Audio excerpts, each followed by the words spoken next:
शिलाद नाम का मुनि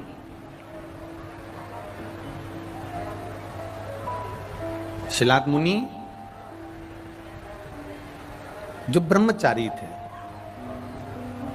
जिन्होंने विवाह नहीं किया, ब्रह्मचारी। और शिलाद मुनि जब ब्रह्मचारी हैं, शिलाद मुनि जो ब्रह्मचारी हैं, उनके जो पूर्वज हैं, उनके जो पितृ हैं, उनके जो पूर्वज हैं, उनके जो पितृ हैं, शिलाद मुनि के जो पूर्वज हैं, पितृ हैं, उनको चिंता व्याप गई। और उनको चिंता व्यापी कि ये शिलाद मुनि को लगा कि उनके पूर्वजों को, उनके पितरों को लगा कि हमारे घर में जो बेटा ने जन्म लिया है, शिलाद मुनि ने जन्म लिया है, और शिलाद मुनि की अब शादी नहीं हुई, शिलाद मुनि ने शादी नहीं करी, शिलाद मुनि का विवाह नहीं हुआ, शिलाद मुनि तपस्वी ब्रह्मचारी बन गए। और ये ब्रह्मचारी बन गए तो अब इनके अगर बच्चे नहीं होंगे तो हमको तर्पण कौन करेगा, तिलांजलि कौन देगा, जल कौन देगा, ब्राह्मण भोज कौन कराएगा, अग्नि में साकल्य कौन देगा। शिलाद मुनि के ब्रह्मचारी बनने पर, शिलाद मुनि को सब कुछ छोड़ देने पर, शिलाद मुनि ने जब विवाह नहीं करा, शादी नहीं करी और ब्रह्मचारी का भाव धारण कर लिया और उन्होंने सब कुछ छोड़ दिया, सब कुछ त्याग दिया,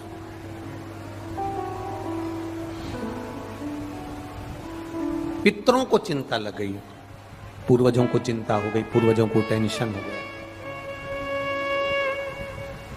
और पूर्वजों को चिंता लगी इस बात की कि अब हमको तर्पण कौन करेगा, अब हमको तिलांजलि कौन देगा, अब हमको भोजन कौन देगा, हमारा अग्नि का भाग कौन निकालेगा।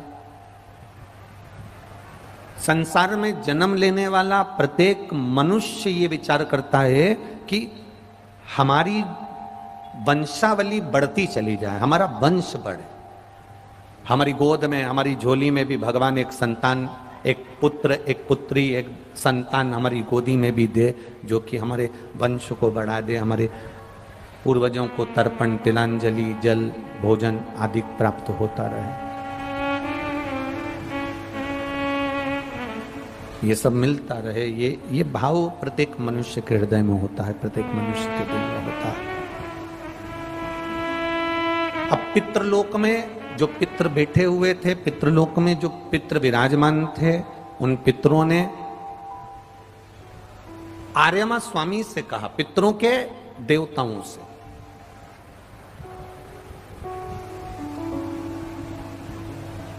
पूर्वजों ने पूर्वजों के देवताओं से, पितरों ने पितरों के देवताओं से कहा, आर्यमा स्वामी से कहा, स्वामी हमारा जो बेटा है, हमारा जो पोता है शिलाद मुनि, ये शादी नहीं करा है, इसके घर में अगर संतान नहीं होगी तो फिर हमारे तर्पण कौन करेगा, तिलांजलि कौन करेगा, हमको जल कौन देगा। और इसकी यहां संतान नहीं है क्योंकि ये ब्रह्मचारी बन गया, इसने सब कुछ त्याग दिया और भगवान की भक्ति में बैठ गया।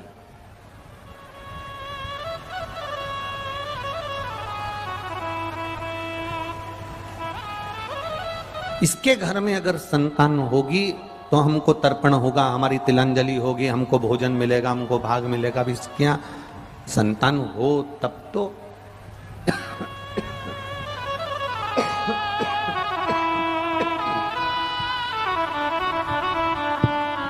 इसके यहाँ संतान हो तब तो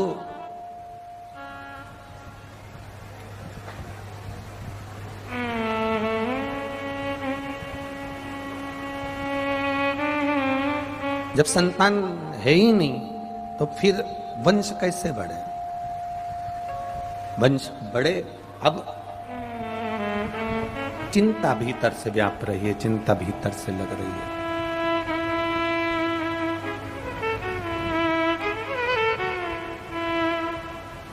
आर्यमा स्वामी ने पूछा,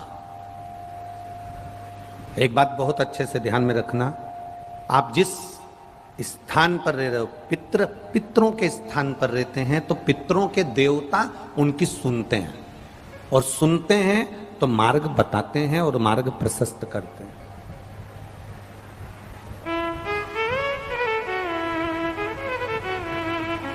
अगर आप ब्रह्मलोक में रहते होते तो आप ब्रह्मा जी से आप कुछ कहते तो ब्रह्मा जी आपकी बात को जरूर स्वीकार कर लेते। वैकुंठ लोक में रहते होते और वैकुंठ में भगवान नारायण से कुछ कहते तो वो आपकी बात जरूर स्वीकार कर लेते। देवलोक में रहते होते तो देवताओं से कुछ कहते तो वो आपकी बात जरूर स्वीकार कर लेते। हम रह रहे हैं पृथ्वी पर मृत्यु लोक में, और मृत्यु लोक में अगर रह रहे हैं तो निश्चित है पृथ्वी पर रहने वाला व्यक्ति अगर देव अधिदेव महादेव से कुछ कहेगा तो महादेव उसकी बात को जरूर स्वीकार करेंगे, ये निश्चित है। गला पकड़ रहा है, चोंगे जैसी आवाज आ रही, थोड़ा बेस में डालो, थोड़ा अच्छी आवाज करिए।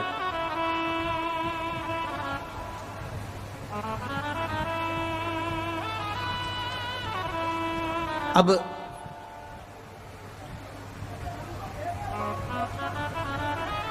मृत्यु लोक, इस पृथ्वी पर अगर हम रह रहे हैं, इस पृथ्वी पर हमारा निवास हुआ है, इस पृथ्वी पर यदि हम विराजमान हुए हैं, इस पृथ्वी पर हम रह रहे हैं, तो ये हमारा एक भाव प्रकट होना चाहिए कि हम परमात्मा से अपने दिल की बात करें।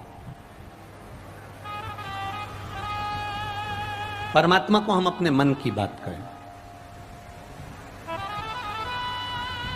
और जब हम परमात्मा को अपने दिल की बात कहेंगे, परमात्मा को अपने मन की बात कहेंगे, तो वो सुनेगा, क्योंकि हम मृत्यु लोक में रह रहे हैं। तो मृत्यु लोक का स्वामी, पृथ्वी का स्वामी, इस मृत्यु लोक का अगर कोई स्वामी है, मृत्यु लोक का अगर कोई देव अधिदेव महादेव विराजमान है, हम अगर शिव से कहेंगे, हम शंकर भगवान से प्रार्थना करेंगे, हम बाबा देव अधिदेव महादेव से अपने मन की बात कहेंगे, तो वो स्वीकार करेगा, ये निश्चित है, वो सुनेगा, वो स्वीकार करेगा, ये पक्का है। जब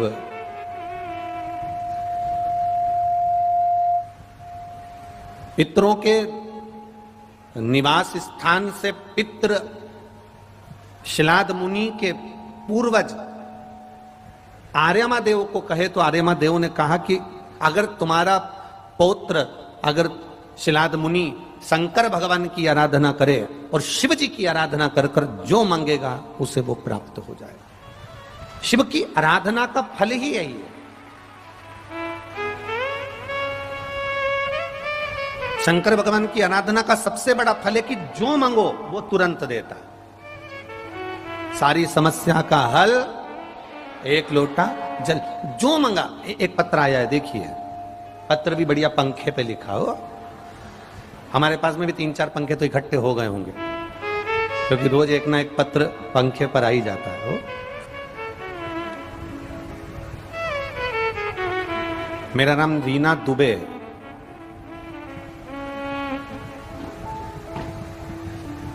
मेरा नाम रीना दुबे और पिंकी तिवारी पूर्णिया बिहार से आई हैं। कहीं बैठी हो तो हाथ हिला सकती हैं।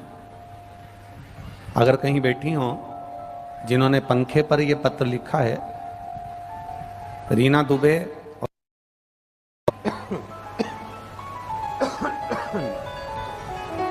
रीना दुबे और रिंकी तिवारी पूर्णिया बिहार से हैं।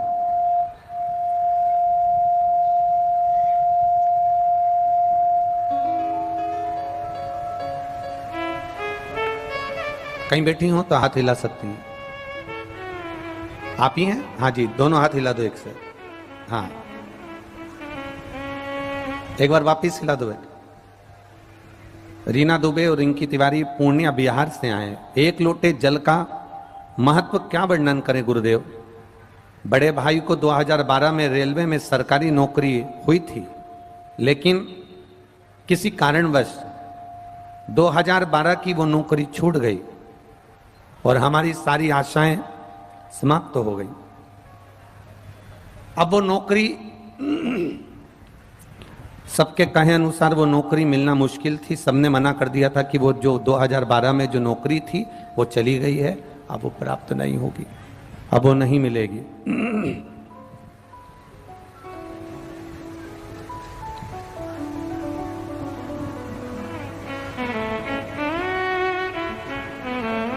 नौकरी तो चली गई, 2012 में जो नौकरी करी थी वो चली गई 2012 में। अब सब दूर से आस समाप्त हो गई, सब दूर से आस खत्म हो गई। सब दूर से आस जब खत्म हो गई तब किसी ने कहा एक बार टीवी पर कथा आती है और पशुपति व्रत करो और बाबा से प्रार्थना करो, बाबा सब कुछ कर सकता है, जो दुनिया में कोई नहीं कर सकता वो देवाधिदेव महादेव कर सकता है, आप करो बाबा का गुणगान। पशुपति व्रत किया, शिव जी को 1 लोटा जल चढ़ाना प्रारंभ किया, पशुपति व्रत करना प्रारंभ करा, शंकर भगवान को 1 लोटा जल चढ़ाना प्रारंभ करा, शिव जी को जल चढ़ाया, पशुपति व्रत करा। शिव जी की कृपा का मैं क्या गुणगान करूं गुरुदेव। मेरे भाई को 12 साल के बाद वापिस 2012 में नौकरी चली गई थी, बाबा ने 12 वर्ष के बाद वो नौकरी पशुपति व्रत से वापिस रेलवे की प्रदान कर दी। उम्मीद नहीं थी, विश्वास नहीं था, भरोसा नहीं था। जब सब दूर से आस खत्म हो जाए, सब दूर से आस चली जाए, सब दूर से आस समाप्त हो जाए, सब दूर से जब आस खत्म हो जाए तब अंतिम आस, अंतिम विश्वास मेरे देवाधिदेव महादेव का होना चाहिए, मेरे शंकर भगवान का होना चाहिए, मेरे शिव का होना चाहिए। मृत्युलोक में अगर शिलाद मुनि है और शिलाद मुनि अगर मृत्युलोक में भगवान शंकर की आराधना कर सकते हैं, शिव की अगर आराधना कर सकते हैं, तो देवाधिदेव महादेव उनको सब कुछ दे सकते हैं, सब कुछ।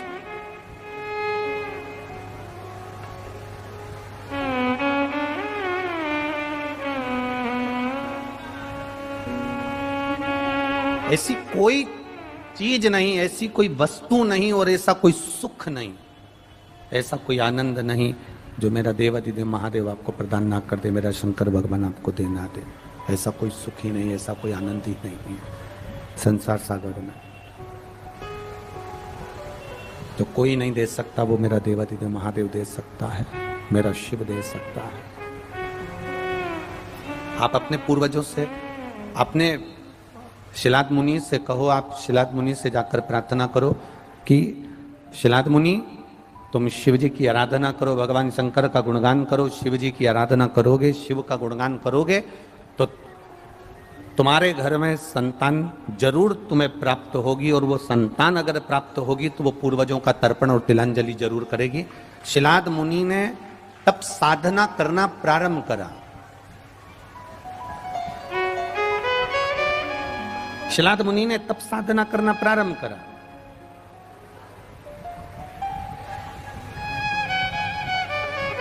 और जब शिलाद मुनि ने तप साधना करना प्रारंभ करा, ऐसी तप साधना शिलाद मुनि ने करी कि तप करते करते करते करते करते करते मिट्टी का ढेर बन गए और उनके शरीर के अंदर, मिट्टी के अंदर कीड़े पड़ गए और शरीर के मांस को नोच नोच कर वो कीड़े खा गए।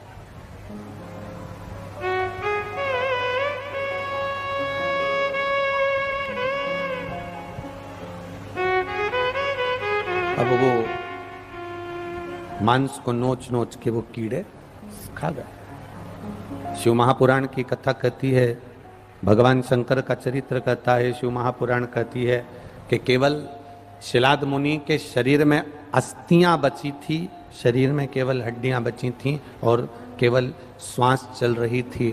थोड़ा सा विग्रह स्वरूप चेहरे का बचा था, बाकी का शिलाद मुनि में के शरीर में सब दूर केवल हड्डी का ढांचा हो गया था, केवल हड्डी हड्डी हो गई थी, केवल हड्डी हड्डी।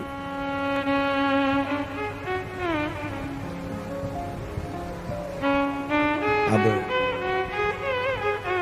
केवल शरीर में हड्डी हड्डी बची है और प्रभु का नाम का स्मरण शिलाद मुनि कर रहे हैं, शिव के नाम का स्मरण शिलाद मुनि कर रहे हैं। केवल शिलाद मुनि के शरीर की अस्थियों का ढांचा अकेला बचा, तब देव ऋषि नारद जी भगवान शिलाद मुनि का दर्शन करने आए तो क्या देखते हैं कि मांस तो शरीर पर था ही नहीं।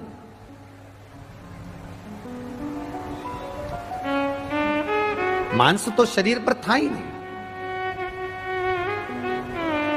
देवऋषि नारद ने सोच लिया अब इसमें तो प्राण बचे नहीं है, तब साधना कर भी लेगा तो क्या फल प्राप्ति क्यों ना। पर देवऋषि नारद देखकर वापिस चले गए। वहीं से नंदीश्वर निकल कर जा रहे थे, नंदी निकल कर जा रहे थे, और उन नंदीश्वर ने देखा, उस नंदी ने देखा, जो नंदी निकल कर जा रहा था, उस नंदी ने देखा कि कोई तप कर रहा है, कोई साधना कर रहा है, और तप साधना इतनी विचित्र कर रहा है कि शरीर में मांस बचा नहीं, केवल हड्डी का ढांचा ही बचा है, केवल हड्डी का ढांचा, उसके सिवा कुछ भी नहीं बचा।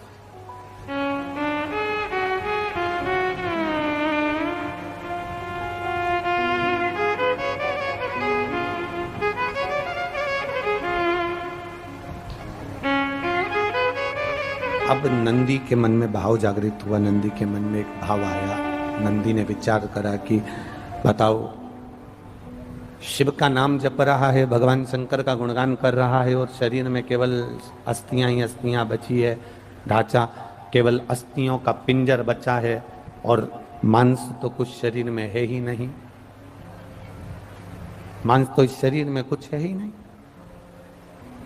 केवल अस्थियों का पिंजर बचा हुआ है, केवल अस्थियों का पिंजर। नंदी ने,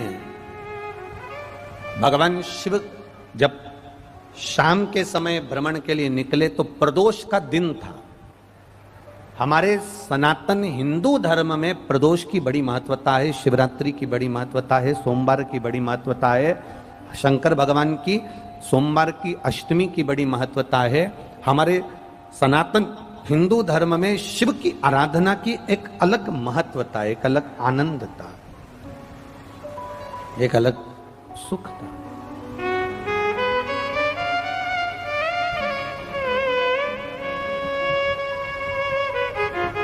अब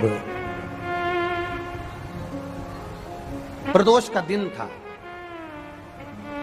और प्रदोष काल में मेरे देवाधिदेव महादेव पार्वती जी को बिठाकर भ्रमण के लिए निकले थे। अब मेरा शंकर भगवान, मेरा ओघड़दानी, मेरा भोलेनाथ, मेरा शंभू प्रदोष काल में, प्रदोष के दिन नंदी पर बैठकर जब निकले।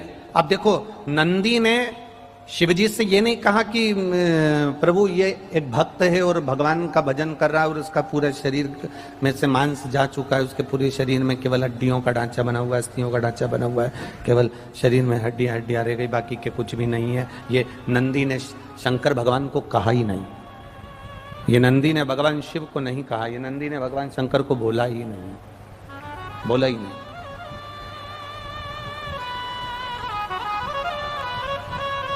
बस नंदी पर शिवजी बैठे, जगत जननी जगदम्बा माता पार्वती जी बैठी, और नंदी पर बैठकर जब भगवान शंकर प्रदोष के दिन, प्रदोष काल में जब निकल कर जा रहे थे, तभी नंदी बोले कुछ नहीं, नंदी बोलते कम है, बोले कुछ भी नहीं, और शिव जी को ले जाकर शिलाद मुनि के सामने नंदी थोड़ी देर खड़े हो गए।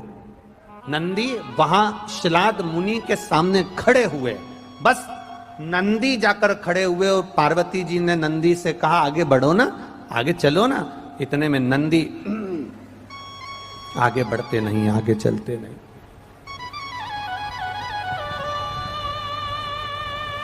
नंदी आगे नहीं चल पा रहे, नंदी आगे नहीं बढ़ पा रहे।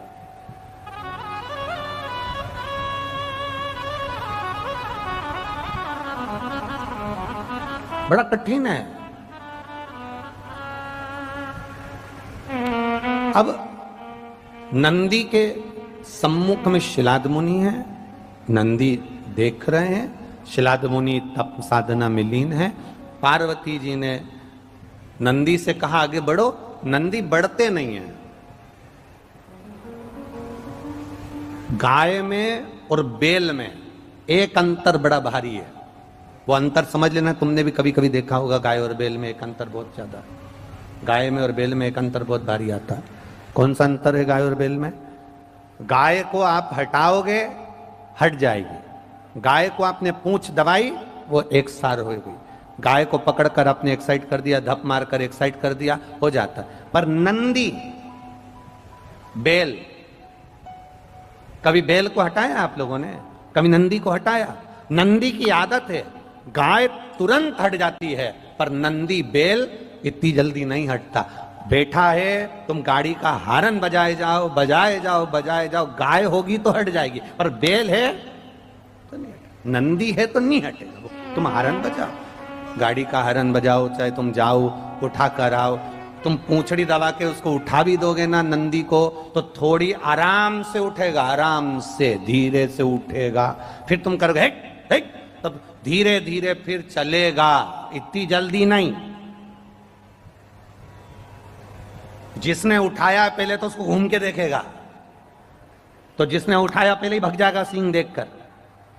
फिर नंदी सोचता है आराम से मैं जा रहा हूं, तू चिंता मत कर, तू चल यहां से, मैं निकल जाऊंगा, मैं चले जाऊंगा, मैं पहुंच जाऊंगा।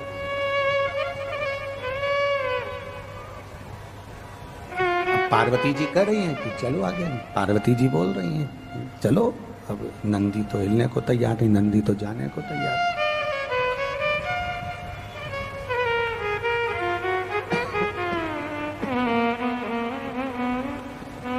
आस्था वालों, पुरानी टीवी पूरी पुरानी कथा निकाल के रखो, शायद माइक अगर ठीक नहीं हुआ तो हम आधे घंटे और 1 घंटा कथा करेंगे, उसके बाद पुरानी कथा लगा दीजिएगा।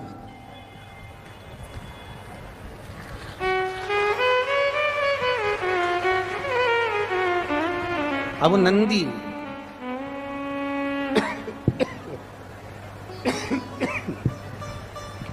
वो नंदी को हटाने का प्रयास किया जा रहा है, वो नंदी को हटाने का प्रयास किया जा रहा है, परंतु वो नंदी हट नहीं रहा। पार्वती जी कह रही हैं तुम हटो, नंदी जाने को तैयार नहीं।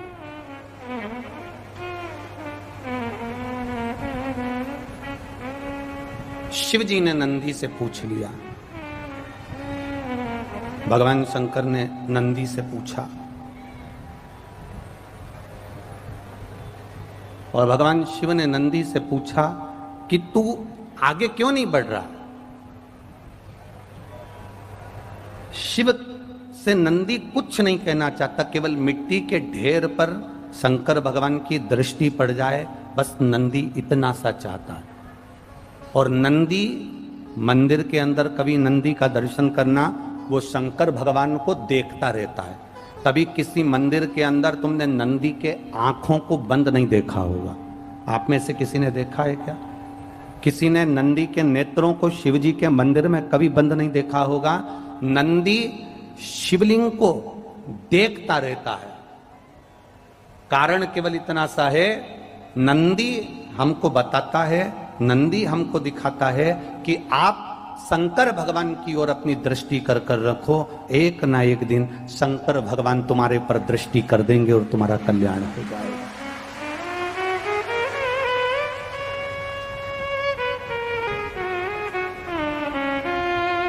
तुम शिव को निहारते रहो, तुम शंकर भगवान को देखते रहो, तुम ओगटदानी का दर्शन करते रहो।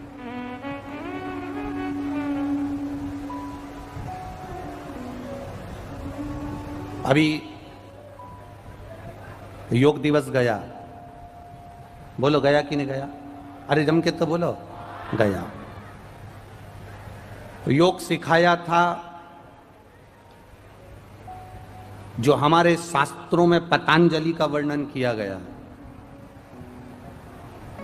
पतंजलि का जो वर्णन किया गया, और उन्हीं पतंजलि का स्मरण, उन्हीं पतंजलि का स्मरण हरिद्वार वाले बाबा रामदेव जी ने भी कर रखा है। उन्हीं पतंजलि के नाम से, जिन्होंने योग को, औषधि को, संसार को सुख देने का कार्य किया, वो पतंजलि। अब कोई तुमसे पूछे कि पतंजलि के गुरु कौन है, पतंजलि के गुरु कौन है? कोई तुमसे पूछे कि जिन पतंजलि ने योग दिया, उस योग को हरिद्वार वाले बाबा रामदेव जी ने लेकर, उन्हीं पतंजलि से लेकर, उन्हीं पतंजलि के कुछ अंश को लेकर जनमानस तक पहुंचाए। और कोई तुमसे पूछ ले कि वो पतंजलि जो थे उनके गुरु कौन थे, जिन्होंने योग दिया था, जिन्हें साधना दी थी, जिन्होंने आराधना दी थी, जिन्होंने इतना सारा खूब औषधियां और सुख प्रदान करा, आखिर वो पतंजलि के गुरु कौन है? तो आप शास्त्र उठाकर देखोगे तो आपको मिलेगा पतंजलि के गुरु नंदी थे, भगवान शंकर के गण नंदीश्वर पतंजलि के गुरु। योग की विद्या पतंजलि को नंदीश्वर ने दी थी, भगवान शंकर के गण नंदी ने दी थी। और केवल पतंजलि अकेले ही नंदी के शिष्य नहीं थे, भगवान नंदी के 8 शिष्य, नंदी के 8 शिष्य पूरे भारत में आज भी पूज्य हैं, उसमें से पतंजलि तो एक है।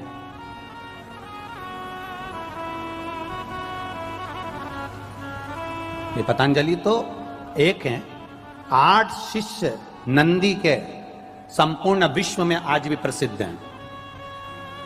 और केवल ये मत सोचना कि नंदी नंदी थे, उन्होंने कोई पढ़ाई नहीं करी, उन्होंने कोई विद्या अध्ययन नहीं करा, उनकी चित्तवृत्ति में भगवान की कोई भक्ति नहीं थी।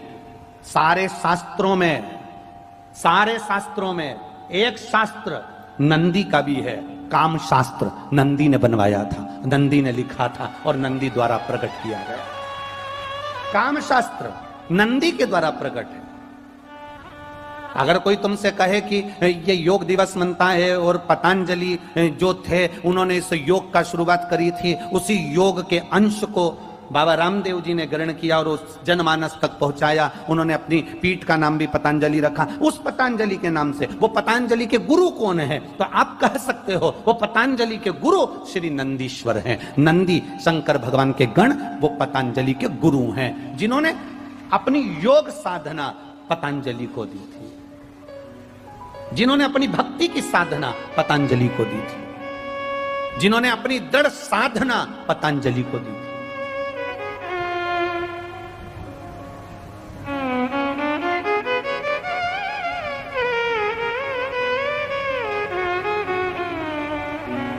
एक दृढ़ता पतंजलि को प्रदान करी थी। गाय को उठाओगे चली जाएगी, हारन बजाओगे गाय को तो गाय उठकर चली जाएगी, पर बैल नंदी इतनी जल्दी उठता नहीं और इतनी जल्दी चलता नहीं। बैल नंदी इतनी जल्दी चलता भी नहीं और इतनी जल्दी उठता भी नहीं। अड़कर खड़ा है, शंकर भगवान नंदी पर बैठे हैं, माता पार्वती जी नंदी पर बैठी हैं।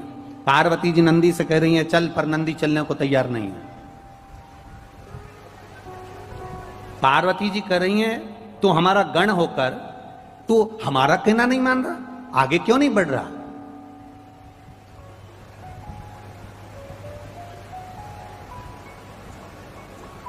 एक बात आप लोगों से कहना चाहेंगे, जब कभी जिंदगी में मौका मिले ना, स्वयं खा लेना सुकृति है, छुड़ाकर खा लेना विकृति है, और बांट कर खाना यह भारत देश की संस्कृति है।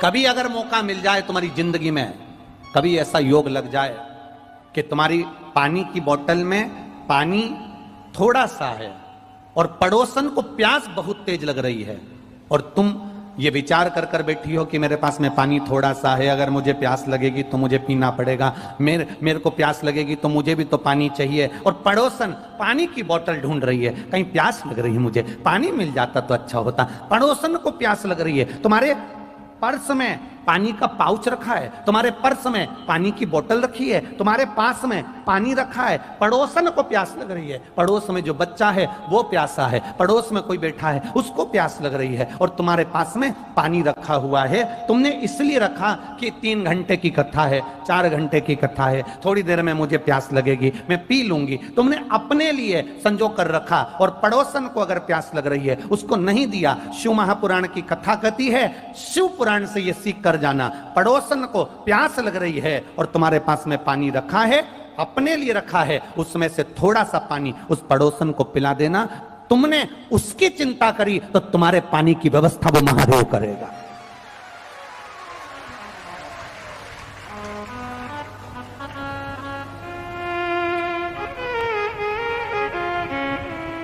अपने बेटे को डॉक्टर बनाओ,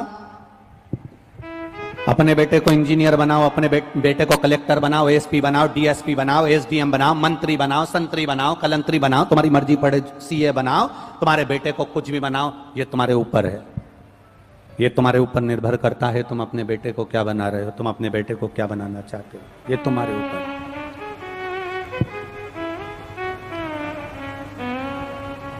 और अपने बेटे को एक बात जरूर सिखा देना कि खूब कमाना तो दिल से मना नहीं है, जिंदगी भर खूब कमाई करना मना नहीं है, पर अपने बेटे को ये जरूर सिखाना कि कमाई तो जिंदगी भर करना, पर अपनी पुण्य की कमाई भी करते हुए चलना जो तेरे को ऊपर काम आएगी। डिग्री यहां देखी जाएगी, ऊपर तुम्हारी एमबीए या सीए या डॉक्टर या इंजीनियर की या कलेक्टर या एसपी या एसडीएम या डीएसपी की डिग्री तुम्हारी ऊपर कोई नहीं देखेगा। तुम्हारा रुतबा यही दिखा सकते हो, ऊपर तो तुम्हारे पुण्य का रुतबा दिखा जाएगा कि तूने पुण्य क्या करा है, सत्कर्म क्या करा है, भजन क्या करा है, कीर्तन क्या करा है, मंत्र जाप क्या करा, स्मरण क्या करा। जब अपने नगर में, अपने गांव में जब कथा हुई, दुकान नहीं छोड़ सका, 5 मिनट एक गिलास पानी किसी को पिलाकर नहीं आ सका, तो भगवान भी कह देगा तेरी जिंदगी केवल कमा कमा कर जोड़ जोड़ कर जोड़ने में निकल गई, केवल कमा कमा कर तूने अपनी अलमारी भरी, तिजोरी भरी। एक आप लोगों के स्मरण में होगा कि लोग लिख लिख के कॉपी भर देते हैं, भरते कि नहीं भरते? अरे बोलो जम के, भरते। कई बच्चे कहते हैं हमने परीक्षा हॉल में 3 कॉपी भरी,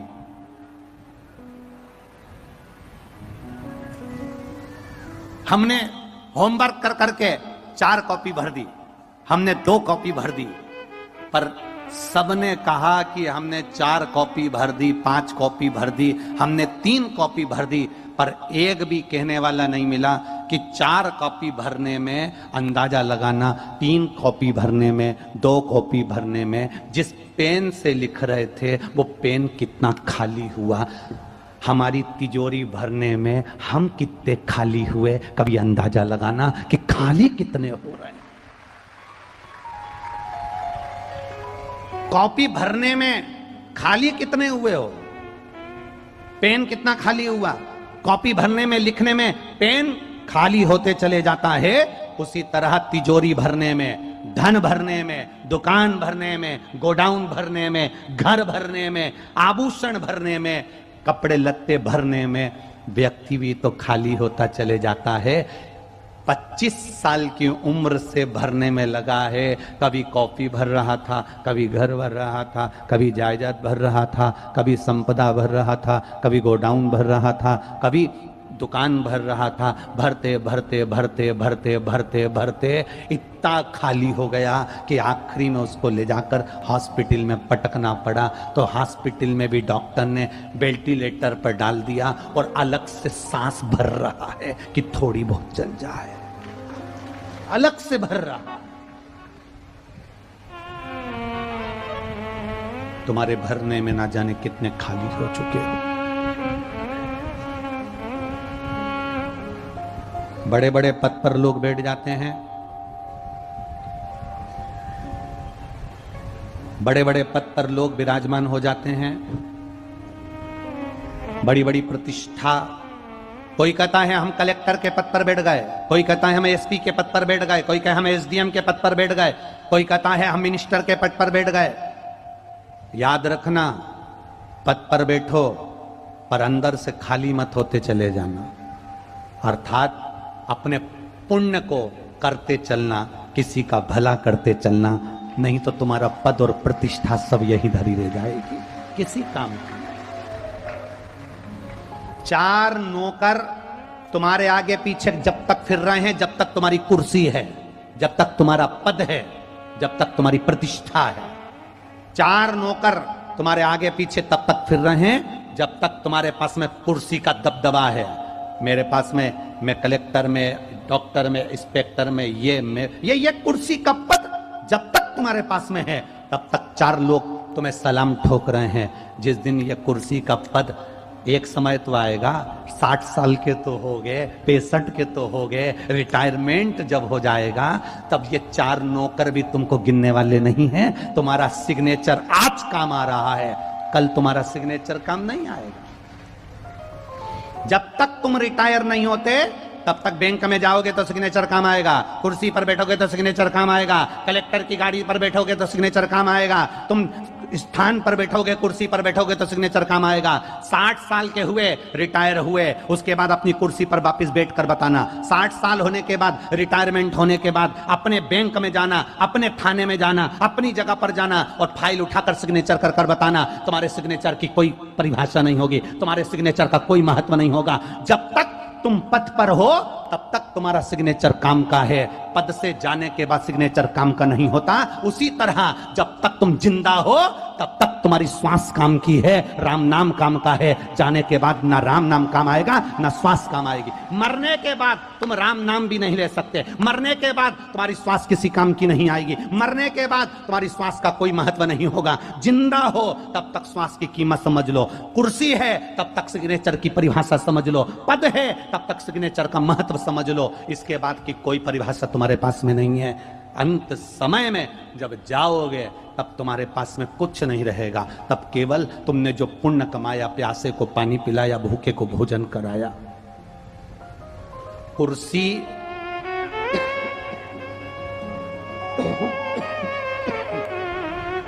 रिटायरमेंट के बाद में, रिटायर होने के बाद में नौकर काम नहीं करेंगे। रिटायर होने के बाद में तुमने अपने सिग्नेचर से किसी का भला कर दिया होगा ना, तो वो 25 बार तुम्हें सलाम ठोकेगा। सर पानी भर दूं क्या, सर ये कर दूं क्या, सर आऊं क्या।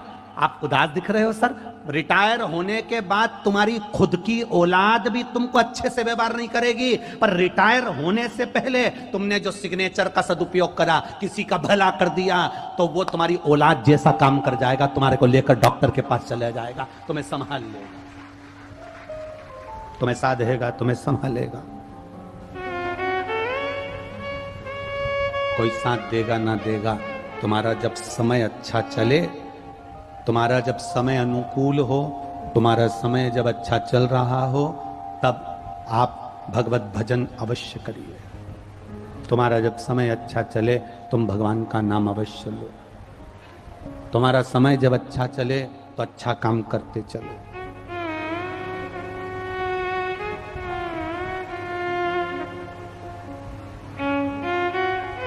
मेरा निवेदन है दुकान पर बैठने वाले व्यक्ति से, मेरा निवेदन है ऑफिस में बैठने वाले व्यक्ति से,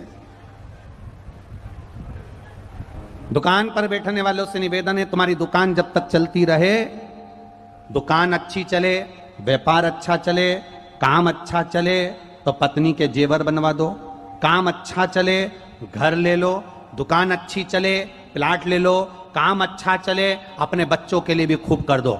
दुकान जब अच्छी चलती रहती है, तो पत्नी के जेवर भी बना सकते हो। दुकान जब अच्छी चलती रहती है, तो प्लाट भी ले सकते हो। दुकान जब अच्छी चलती रहती है, तो मकान भी ले सकते हो। उसी तरह शरीर जब तक अच्छा चले, तब तक कथा में जाकर कथा सुन लो। शरीर अच्छा चले, तब तक भजन कर लो। शरीर अच्छा चले, तब तक तीर्थ कर लो। शरीर अच्छा चले, तब तक भगवान का नाम ले लो।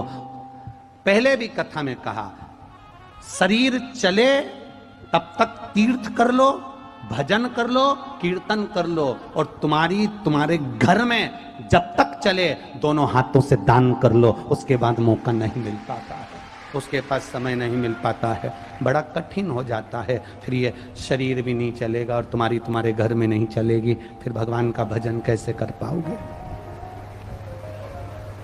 भक्ति कैसे कर पाओगे, स्मरण कैसे कर पाओगे, नाम जाप कैसे कर पाओगे, नाम कीर्तन कैसे कर पाओगे।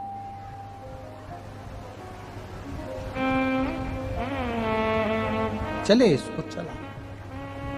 और अंत समय प्रभु आना पड़ेगा, वचन दिया तो निभाना पड़ेगा।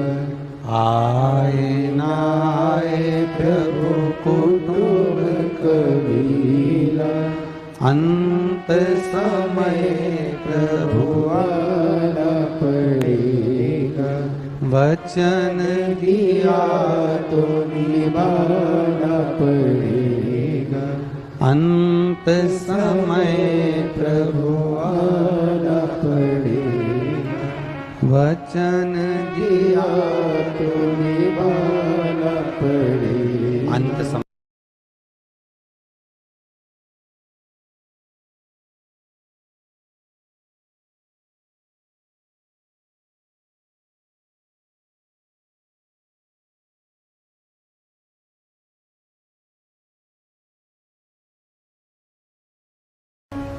पार्वती जी कह रही है हमारा गण होकर हमारा कहना नहीं मान रहा है,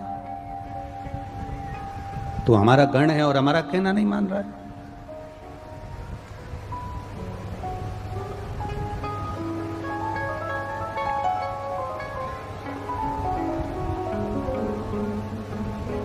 नहीं हिला। किसी का भला हो रहा है तो बहुत अच्छी बात है, अपने द्वारा हो रहा है तो और अच्छी बात।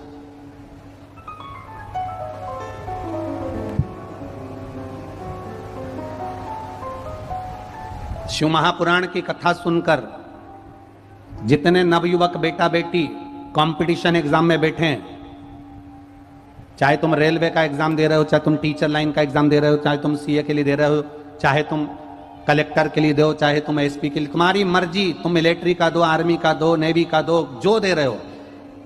शिव महापुराण को सुनने के बाद जितने नवयुवक बेटा बेटी जो एग्जाम दें, जिस एग्जाम में तुम बैठो, बाबा देवादिदेव महादेव से कहकर बैठना, बाबा अगर आपने मुझे एग्जाम में पास करा है, आपने मुझे अगर अच्छी जगह तक पहुंचाया है, तो ऐसी कृपा मेरे ऊपर बनाकर रखना कि मेरे द्वारा किसी का कभी बुरा ना हो, ये करुणा भी कर दे।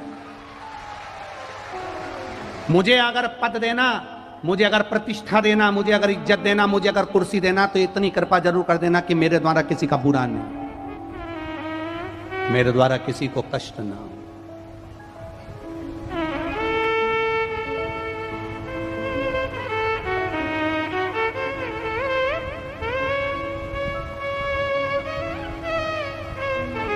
बहुत सोच समझकर शिव से प्रार्थना करा करो। यहां पंडाल में बैठे हो ना, छाता लगा लगा कर बैठे हो, चद्दर हुन पकड़ कर बैठे हो, धूप में खड़े हो, अपना अपना व्यवस्था, अपना अपना छाता लेकर सुबेरे सुबेरे से लेकर दोपहर के 2 बजे तक आप इंतजार करते हो। आपको लगता होगा महाराज जी साउंड वाले को चिल्ला देते हैं या टेंट नहीं लगाते थे तो चिल्ला देते हैं। आप लोगों को देखकर दिल दुखता है कि तुम्हारी साधना कितनी कठिन है, जो 5-5, 6-6 घंटे तक खड़े रहते हो, बैठे रहते हो। महाराज का क्या है, एसी के रूम में से निकल कर आएगा, 3 घंटे कथा बाचेगा और एसी के रूम में चले जाएगा सियोर वाला महाराज। तो पर दुख तुमको देखकर होता है कि 5-5 घंटे तक बैठे हो, इंतजार कर रहे हो, और उसके बाद भी अगर ये माइक व्यवस्था ठीक ना हो, तुम्हारी बैठने की व्यवस्था ठीक ना हो, तुम्हारे लिए कोई व्यवस्था अगर ना कर पाए, तो हमारा कथा करना भी बेकार है, उस कथा का कोई सार तत्व नहीं। और फिर प्रार्थना कर रहे हैं, आगामी कथाएं जितनी भी लगी हुई हैं, आगे जितनी कथा हो रही हैं, उनसे निवेदन है अगर आप भक्तों की बैठने की व्यवस्था सही कर सको और सारी व्यवस्थाएं ठीक कर सको तो कथा करवाओ, वरना हमारा कुबेरेश्वर धाम भला और हमारी 2 कथा भली। हमें नहीं जाना फिर बाहर निकलकर कथा करने के लिए। अगर भक्त दुखी हैं तो ऐसी कथा करने से सियोर वाले महाराज का कोई मतलब नहीं है। कोई करोड़ों का धन सियोर वाला महाराज नहीं लेता तुमसे कथा करने का, जो तुम्हारे दबाव में आकर बैठा रहेगा यहाँ कथा करने के लिए। इतना अंदाजा लगा कर रखिएगा, भक्तों की व्यवस्था हो तो कथा हो, नहीं हो तो कुबेरेश्वर धाम भला और भगवान की भक्ति भली और शिव नाम भला, भजन भला। कितना कितना ये माइक इसकी आवाज ना पहुंचे तो हमारा क्या मतलब यहां से बैठना है। ये धूप में बैठे हैं, जरा जरा से बच्चों को गोदी में ले लेकर छाता लगा लगा कर। मेरा आस्था वालों से निवेदन है, इनको दिखाओ, केवल पंडाल में बैठे हुए को नहीं, इनको दिखाओ जो धूप में छाता पकड़ पकड़ कर बैठे हैं 4-4 घंटे से, सुबह 6 बजे से इंतजार करते हैं इस कथा का, 2 बजे की कथा का, 5-5, 600 किलोमीटर दूर से आते हैं।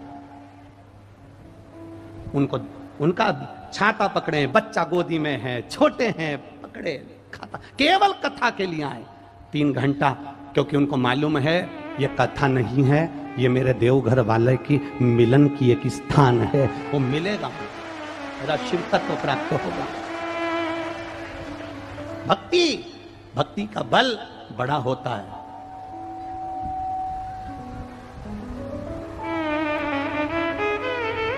भक्ति का बल बड़ा होता है, भक्ति का विश्वास बड़ा होता है। नंदी नीवा टस्से मास, अगर किसी का भला हो, मेरा जवान नवयुवक बेटा बेटी जितने बैठे उनसे निवेदन है, भगवान से प्रार्थना करना, बाबा तुम पे एक लोटा जल चढ़ाती हूँ, कंपटीशन एग्जाम में बैठूंगी, टीचर बन जाऊं, कलेक्टर बन जाऊं, एसपी बन जाऊं, एसडीएम बन जाऊं, अगर मैं कोई रेलवे में भी नौकरी करूं, जिस जगह पर मैं नौकरी करूं, मुझे इतना बल देना कि पास भी मुझे तू करेगा, उत्तीर्ण तू करेगा, और नौकरी देना तो ऐसी देना कि मैं किसी ना किसी का भला करती जाऊं, कभी किसी का बुरा ना कर पाऊं। इस शरीर से बुरा ना बन सके, अच्छा करिए, बन सके श्रेष्ठ कर्म करने का प्रयास करिए, जितना बन जाए उस शरीर से अच्छा करना, जितना बन जाए, किसी का बुरा ना करिएगा, किसी का गलत ना करिएगा।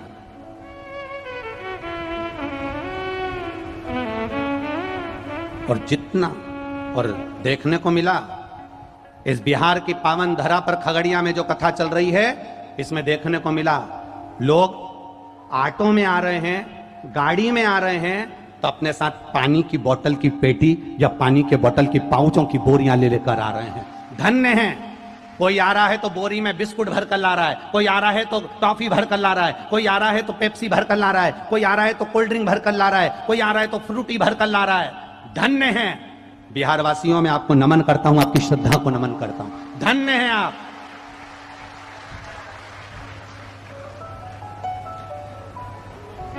एक मां, अभी हम लोग आ रहे थे, जब स्टील के डब्बे में जितनी जिसकी सामर्थ्यता है, जितने जिसकी सामर्थ्यता, एक मां स्टील के डब्बे में खिचड़ी लेकर खड़ी थी, और ऐसा अखबार का कागज फाड़ के रखे थे उसने, और उसका बच्चा खिचड़ी, वो माँ खिचड़ी भर रही स्टील के डब्बे में से, और बच्चा उसका छोटा सा हाफ पैंट पहना है, टी शर्ट पहना है, और बच्चा जाने वाले भक्तों को खिचड़ी दे रहा था। हमने कहा गजब है रे मेरे महादेव, ये डब्बा भले छोटा है पर ऐसा भरना कि जिंदगी भर खाली ना हो, ऐसा भर देना मेरे देवघर वाले, ऐसा भरना। ये बिहार है, इसको कहते बिहार। ये बिहार की शुरुआत, ये बिहार का तत्व है कि किसी को प्यासा ना देखा जाए, किसी को भूखा ना देखा जाए, आनंद के साथ अपना विश्वास लुटा रहे हैं। खगड़िया गांव के, एक खगड़िया नगर का ये क्षेत्र धन्य है, और गोस्वामी परिवार को साधुवाद देता हूं, धन्य हो आप जिन्होंने कथा करवाई, धन्यता।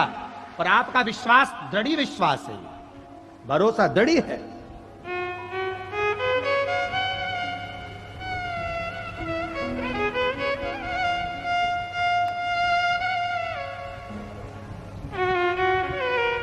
भरोसे के साथ शिव तत्व को नंदी नहीं हटा। आप सत्कर्म करने का एक, अगर फिर निवेदन करूंगा नवयुवक बच्चों से, अगर आपने मन बना लिया ना, संकल्प ले लिया कि मेरे को अगर अच्छी नौकरी मिल गई, मैं अच्छी जगह पर पहुंच गया, तो प्रतिज्ञा करता हूं किसी का दिल नहीं दुखाऊंगा। हाथ के सिग्नेचर से अगर काम होगा तो अच्छा ही होगा और दुनिया के हित का होगा। तो मेरा महादेव भी तेरा हाथ पकड़कर, जिस हाथ से तू जल चढ़ाता है, तेरा हाथ पकड़कर वो तुझे अच्छे स्थान पर पहुंचा देगा, सिंहासन पर पहुंचा देगा, ये निश्चित है। अगर संकल्प लेकर आप बैठे हो कि मेरे द्वारा मैं किसी का गलत नहीं करूंगा, तो परमात्मा कभी तेरा गलत नहीं करेगा। अगर आपने अपनी बोतल से किसी को पानी दे दिया है, तो तेरे को पीने की चिंता मत करना, तेरे लिए पानी की बोतल भी महादेव लाएगा, और खाली सिंपल पानी नहीं लाएगा, गंगा जल भर कर तेरे को पिलाने के लिए लेकर आएगा। तू विश्वास तो अटल रख, भरोसा तो अटल रख, तेरी दृढ़ता, तेरी श्रद्धा तो अटल रख।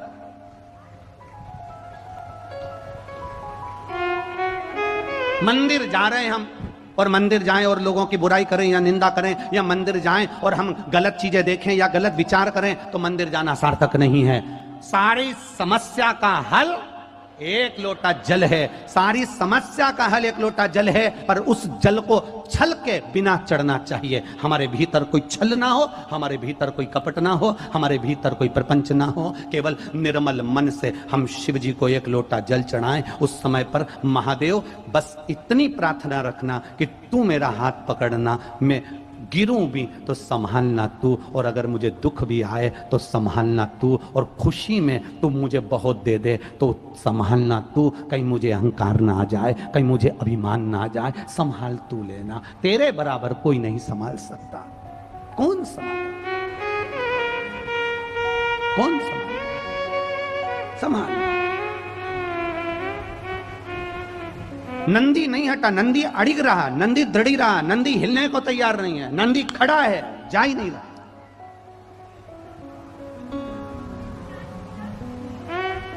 खड़ा नंदी दृढ़ी, हिलने को तैयार नहीं, नंदी जा नहीं रहा। अब पार्वती जी ने कहा तू हमारा कहना नहीं मानेगा। नंदी बोले नहीं, चुप, मौन, बोले नहीं।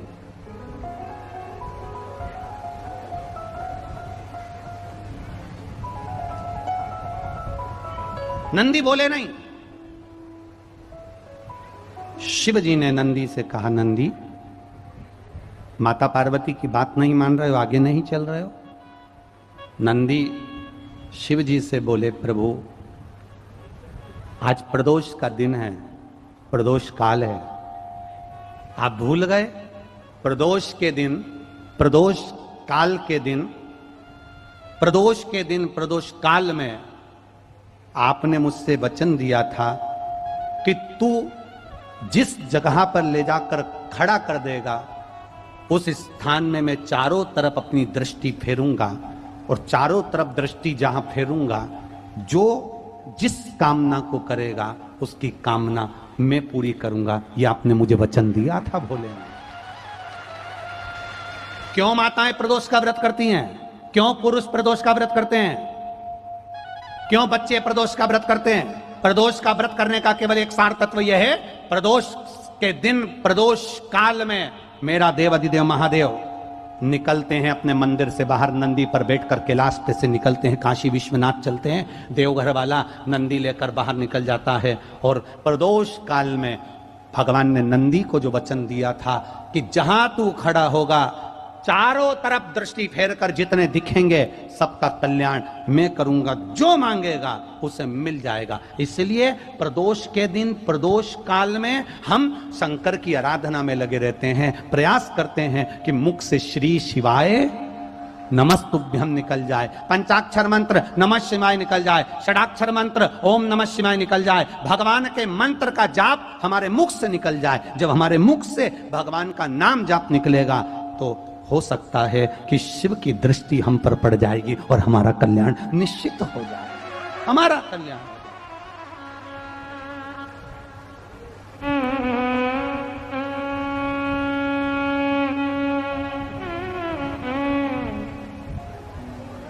वो कहते ना, दिल से मांगो झोली में खुशियों से भर देगा।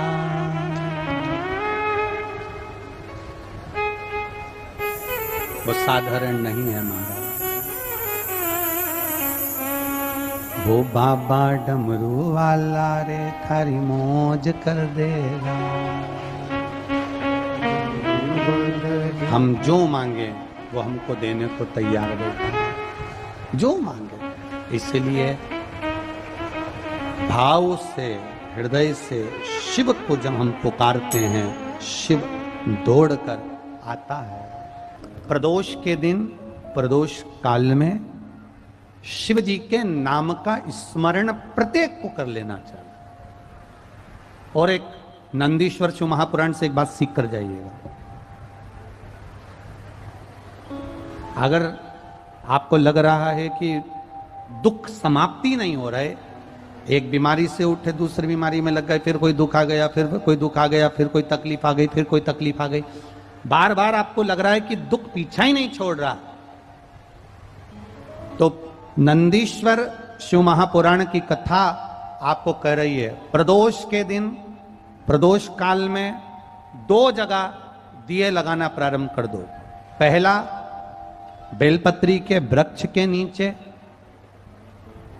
पहला दिया प्रदोष काल में, प्रदोष के दिन बेलपत्री के वृक्ष के नीचे, और दूसरा दिया अपने दरवाजे की चौखट के बाहर, मतलब अपन बाहर खड़े होंगे, अंदर की ओर दिया नहीं, बाहर की ओर। एक दिया बेलपत्र के नीचे देवाधिदेव महादेव से प्रार्थना कर कर, हे शिव शंकर, हे गौरी शंकर, हे शिव, आज प्रदोष का दिन, प्रदोष काल में आप भ्रमण के लिए निकलोगे नंदीश्वर के साथ में, ऐसी कृपा करना, आपके लिए मैंने द्वार सजाया है भोलेनाथ, आपकी दृष्टि मेरी चौखट पर भी कर देना, मेरी जिंदगी संवर जाए। इसलिए 2 दीप स्मरण करो। हाँ, अच्छा इशारा करा है, उसे समझ गए हो। जिस दिए को आप लगाओगे प्रदोष के दिन, प्रदोष काल में, एक दिया बेलपत्री के वृक्ष के नीचे लगाया है, और दूसरा दिया जब आप घर में प्रवेश करोगे तो राइट हैंड पर ही लगाएं। कौन से हैंड पर लगाएं? राइट हैंड पर। बहुत बहुत साधुवाद आपको दीदी, धन्यवाद, धन्यवाद दो, उन्होंने इशारा करके बताया कि दिया किस ओर लगाएं। कम से कम अपने को अंदाजा तो लग जावे ना, दिया किस ओर लगना चाहिए। साधुवाद था, बहुत बहुत साधुवाद। इसको जागरूक श्रोता कहते हैं, जिनको कथा के प्रति रुचि है और भगवान के भजन के प्रति रुचि है, वो तुरंत भाव से उसको स्वीकार कर ले। तो 2 जगह दीप, पहला कहां पर लगाएंगे? जम के बोलो जरा, बेलपत्री के वृक्ष के नीचे। अब बेलपत्री के वृक्ष को भी समझना, कौन सा वृक्ष होना चाहिए? जो आप खड़े हो, दोनों हाथ ऊपर हो, उस हाथ तक भी उसकी पत्ती को स्पर्श ना हो पाए, मतलब उसकी छाया हमारे पूरे शरीर पर पड़े, तो बेलपत्री के वृक्ष की मूलता का आनंद है। जो छोटे बेलपत्री के वृक्ष होते हैं, छोटे छोटे जो पौधे होते हैं बेलपत्री के, इनको जल डालकर, खाद डालकर सिंचित करो, बड़ा करो, उनको पोषित कर कर, बड़ा कर कर कहीं अच्छी जगह उनको लगाओ। ये नहीं कि छोटी बेलपत्री के पत्ते तोड़ लो या छोटे से पौधे के पत्ते तोड़ लो, वो श्रेष्ठता नहीं है। शिव पुराण कहती है वृक्ष वो होना चाहिए जिसकी छाया हमारे ऊपर आए। बाकी के आपके घर में आप बेलपत्री का पौधा लगाते हो, उसको बड़ा करो, बड़ा करने के बाद उसको कहीं अच्छी जगह पर लगाओ, जिससे वो बेलपत्री का पौधा बड़ा हो जाए। बड़ा हो जाएगा, हम हैं नहीं हैं, कम से कम वो पौधा रहेगा, वृक्ष बनेगा। वृक्ष बनेगा तो उसकी पत्तियां टूट कर महादेव पर चढ़ेगी, तो हमारा कल्याण अपने आप हो जाएगा। आप उसमें लगाइए, आप वो बेलपत्री के पौधे को बड़ा करिए, उसको लगाओ, वृक्ष हो बड़ा। तो पहला दिया कहां लगाएंगे? बेलपत्री के वृक्ष के नीचे। और दूसरा, अपने घर में प्रवेश करते समय राइट हैंड में बाहर की। शिव तत्व को जानन कर। कौन से दिन? जम जम के बोलो जरा, प्रदोष के दिन। कौन से समय? प्रदोष काल, शाम का जो समय हो, शाम का समय, प्रदोष काल का समय, भगवान को दीप प्रज्वलित कर दिया। शिव तत्व कह रहा है। नंदी ने शंकर भगवान से कहा, आपने वचन दिया था मेरे को, आपने मुझे वचन दिया था, आपने मुझे वचन दिया था भोलेनाथ कि प्रदोष के दिन, प्रदोष काल में नंदी तू मुझे जहां ले जाकर खड़ा कर देगा, उसके आसपास में जहां मेरी दृष्टि पड़ेगी, वो जो मांगेगा महादेव उसकी झोली खुशियों से भर देगा।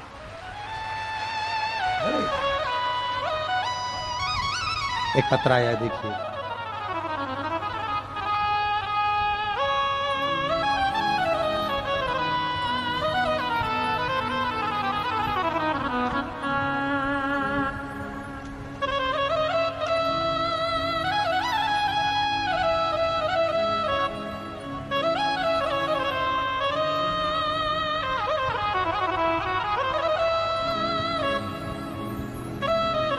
इसमें नाम लिखना तो जीजी भूल गई।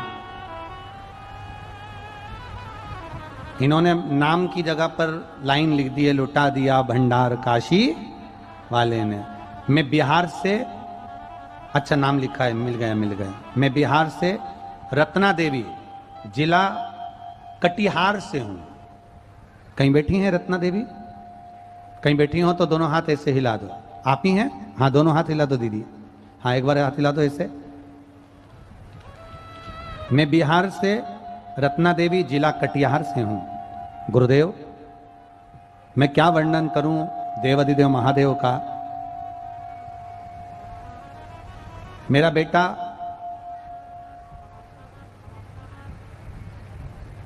जिसकी नौकरी का योग, सरकारी नौकरी का, हम जितने भी महाराजों को पत्रिका दिखाई, इसमें लिखा है हमने जितनों को भी कुंडली दिखाई, उन्होंने मेरे बेटे को कह दिया था इसकी कभी जिंदगी में नौकरी नहीं लगेगी, इसका धंधा खुलवाओ, इसको कोई दुकान खुलवा दो, कोई धंधा खुलवा दो, इसकी नौकरी नहीं लगेगी। आपने लिखा कि कुंडली में नौकरी के योग किसी महाराज ने नहीं बताए, सबने धंधे के योग बताए। गुरुदेव, मैं निराश हो गई, अब करूं तो करूं क्या। तब हमारी पड़ोसन टीवी पर शिव पुराण सुनती थी, हमने भी देख लिया और हमने भी आस्था चैनल चालू कर टीवी पर कथा सुनना प्रारंभ करा। और कथा सुनना, उस दिन आपने कथा में कहा था शंकर जी के मंदिर में जाकर झाड़ू लगाना, पोछा लगाना, तनख्वाह भोलेनाथ देंगे। तुम झाड़ू लगाओ शिव के मंदिर में, पोछा लगाओ शंकर के मंदिर में, सफाई करो शिव के मंदिर में और लगातार बाबा की सेवा करो। दिया जलाओ मत जलाओ पर उसके मंदिर की सेवा कर ली, तनख्वाह वो देगा। बाबा, आपका क्या वर्णन करूं। 1.5 साल मैंने बाबा की आपकी कथा सुनकर पीछा नहीं छोड़ा महादेव का। मंदिर में झाड़ू लगाती, पोछा लगाती। लोग कई बार मुझसे कहते कितने रुपए महीने में काम कर रही हो। लोग मुझसे कहते कितने रुपए महीने में काम कर रही हो। बाबा, काम करना नहीं छोड़ा, बाबा के मंदिर में सफाई करना नहीं छोड़ी। और मेरे छोटे लड़के ने तुरंत कहा, माँ एक इंटरव्यू आया है, दे दूं। मैंने भी भोले बाबा का पोछा लगाते लगाते कह दिया दे दे। और बाबा की कृपा से 1.5 साल में बाबा ने 11 मई को मेरे बेटे को रेलवे की नौकरी में ज्वाइनिंग दे दी। मेरे बाबा को धन्यवाद करने के लिए आए। ये शिव तत्व है, तो घड़ी है। बैठो बहन, हर हर महादेव, बहुत बहुत साधुवाद, बधाई आपको। इसी को शिव भक्ति कहते हैं, इसी को शंकर की अविरल भक्ति कहते हैं। खाली ना जाता कोई दर से तुम्हारे, खाली ना जाता कोई दर से तुम्हारे, मैं भी खड़ा हूं बाहें पसार, अपने हृदय लगा लो लगा लो, गिरा जा रहा हूं उठा लो उठा। मेहनत करो, खूब पढ़ाई करो, दिल से पढ़ो, अच्छी मेहनत करो। जितना रोज पढ़ते हो, अध्ययन करते हो, उससे दुगना अध्ययन करो। जितनी मेहनत रोज करते हो, उससे दुगनी मेहनत करो। जितना परिश्रम एक दिन करते हो, उससे दुगना परिश्रम करो। और बाबा का नाम लेकर कंपटीशन एग्जाम में बैठ जाओ, बाबा निकाल देगा, पार कर देगा। वो शिव है, वो ओघड़ी है, वो त्रिकालदर्शी है, वो कैलाशी है, वो अविनाशी है। दिल से करो उसको, दिल से।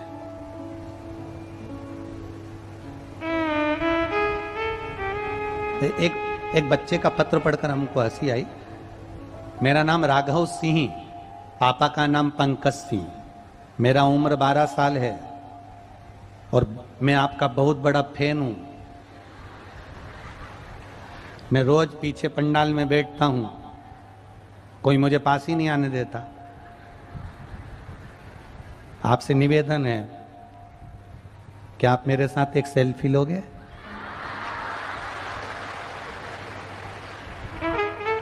अगर नहीं लोगे तो मैं कट्टी हो जाऊंगा। ये पत्र टीवी पे भी आप पढ़ सकते हो, टीवी पे भी पत्र। कहाँ बैठा है ये राघव सिंह? कहाँ है बाबू? कहाँ है? आप ही हो? आजा, दौड़ के आजा, आजा जल्दी आ, आजा जल्दी आ।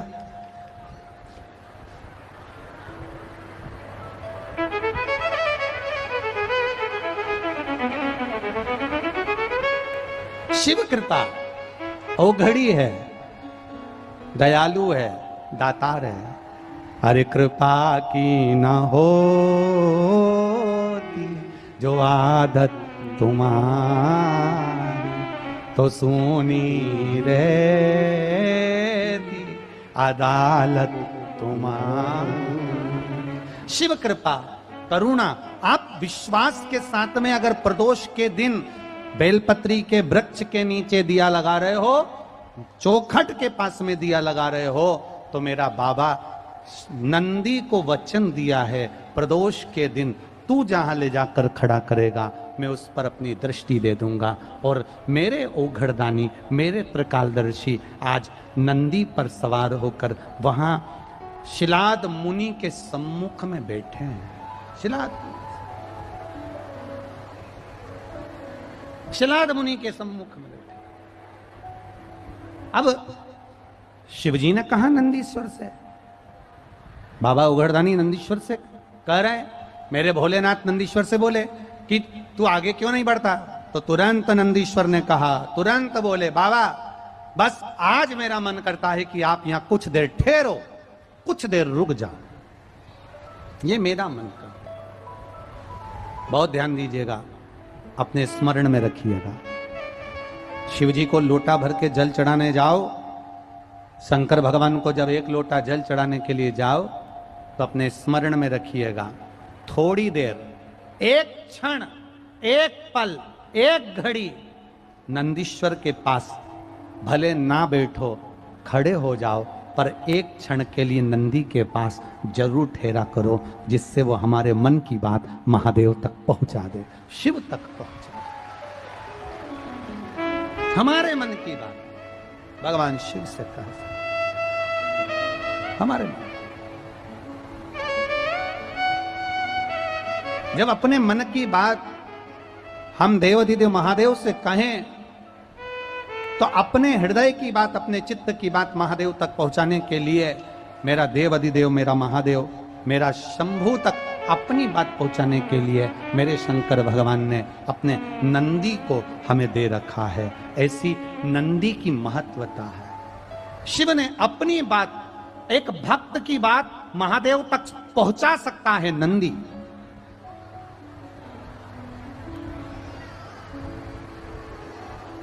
एक भक्त की बात शिव तक पहुंचाने के लिए नंदी मूल है। नंदी, आप अपने हृदय की बात नंदी से कहें, नंदी बाबा देवाधिदेव महादेव से कह ही देता है।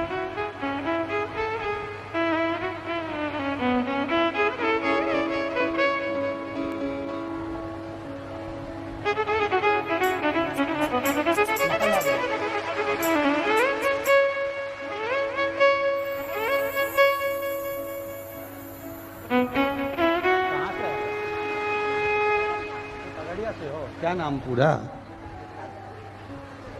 आपने लिखा है, मैं 12 साल का हूं, मेरा नाम राघव सिंह है, पापा का नाम पंकज सिंह है, मैं पीछे बैठता हूं, रोज आगे आने का प्रयास करता हूं, धकेल के पीछे कर देते। मेरा मन है, मैं आपका बड़ा फैन हूं, एक सेल्फी लोगे क्या? ले ले।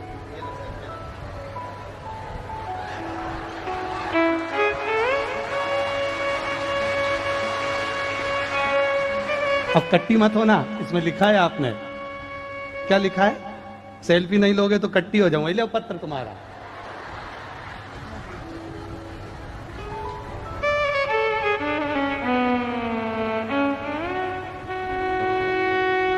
बस, हर हर। ले तुम्हारा पत्र ले जाओ, शंभू ले, बेल पत्र भी लेके जाओ। बच्चों की हिम्मत है, होना चाहिए। शिव के प्रति उनका भाव है कि शंकर के प्रति जागरूकता देखिए कितनी होगी उसके मन में, कि उसने पत्र लिखा और दिल से लिखा और बाबा ने दिल से स्वीकार किया। भाव। शिव की भक्ति करो जितना बन सकता है। आप नंदीश्वर शिव महापुराण की कथा सुन रहे हो, नंदी के पास बैठकर नंदी के कानों में, नंदी के चित्त में हमारे हृदय की बात हम कहें और वो बात नंदीश्वर देवादिदेव महादेव तक पहुंचाए। शिलाद मुनि के लिए नंदी थोड़ी देर बैठ, शिलाद मुनि के लिए नंदी हिलता ही नहीं है, खड़ा है, नंदी खड़ा।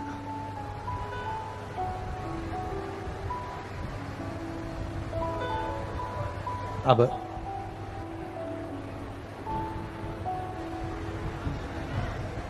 जब नंदी नहीं हिला,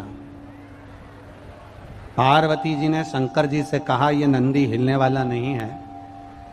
अपन नंदी से नीचे उतर जाते हैं। भोलेनाथ पार्वती जी के साथ में नंदी से नीचे उतरे और उतरकर शंकर भगवान ने सबसे पहली दृष्टि शिलाद मुनि पर दे दी। जो शिलाद मुनि पर दी, मिट्टी का ढेला हटा। शिलाद मुनि तुरंत सामने प्रकट होकर कहते हैं, बाबा आपका दर्शन पाने के लिए जिंदगी निकल गई, आज मेरा शरीर पूरा हो जाता, आपने दर्शन दिया है। शंकर भगवान ने कहा, मांग शिलाद, तुझे क्या चाहिए? शिलाद कहते हैं, मेरी शादी नहीं हुई, मैं ब्रह्मचारी, पर मुझे मेरे पूर्वजों को मुक्ति देने के लिए संतान की जरूरत है। शंकर भगवान ने कहा, चिंता मत कर शिलाद मुनि, जब तू भूमि को खोदेगा, खोदने पर एक पुत्र तुझे प्राप्त होगा। उस पुत्र को तू अपनी गोदी में लेना, वो आनंद देने वाला होगा, जिसका नाम तू नंदी रखेगा, वो मेरा ही एक स्वरूप होगा, तू उसे प्राप्त कर सकता, मेरा स्वरूप मिलेगा।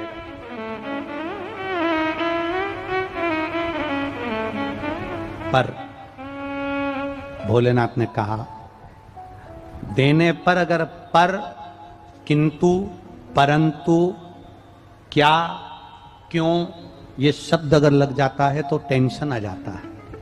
पर शिलाद मुनि ने कहा, प्रभु ये पर क्यों लग रहा है, आखिर आप क्या कहना चाहते हो?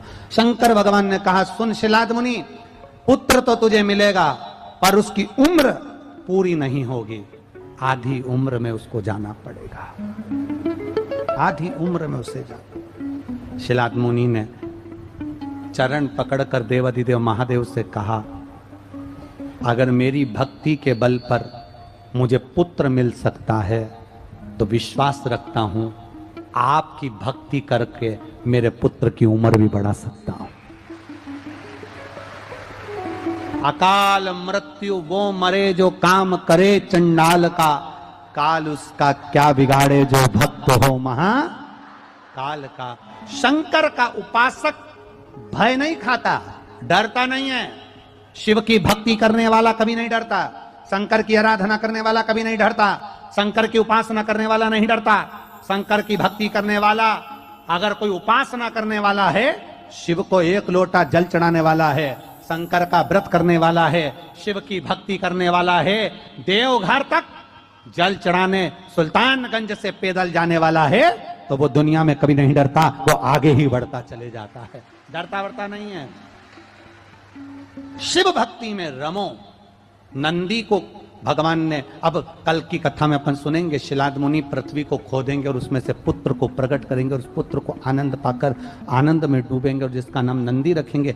नंदी की शादी भी अपन कल की कथा में श्रवण करेंगे कि नंदीश्वर की शादी किससे हुई थी, और नंदी की शादी हुई तो उसकी धर्म पत्नी कैसी थी। और जहां शंकर भगवान पार्वती जी के साथ बैठते हैं, तो नंदी अपनी पत्नी के साथ क्यों नहीं बैठा? शंकर भगवान जब अपनी धर्म पत्नी पार्वती के साथ में है, तो नंदी को भी तो उनकी पत्नी के साथ होना चाहिए। तो वो प्रसंग को कल की कथा में श्रवण करेंगे। अभी भगवान श्री गणेश जी महाराज और अशोक सुंदरी का दर्शन हो रहा है। जोरदार ताली बजाकर आप स्वागत वंदन अभिनंदन करें भाव भक्ति के साथ में। साउंड वाले भैया, कल साउंड आपका चेक कर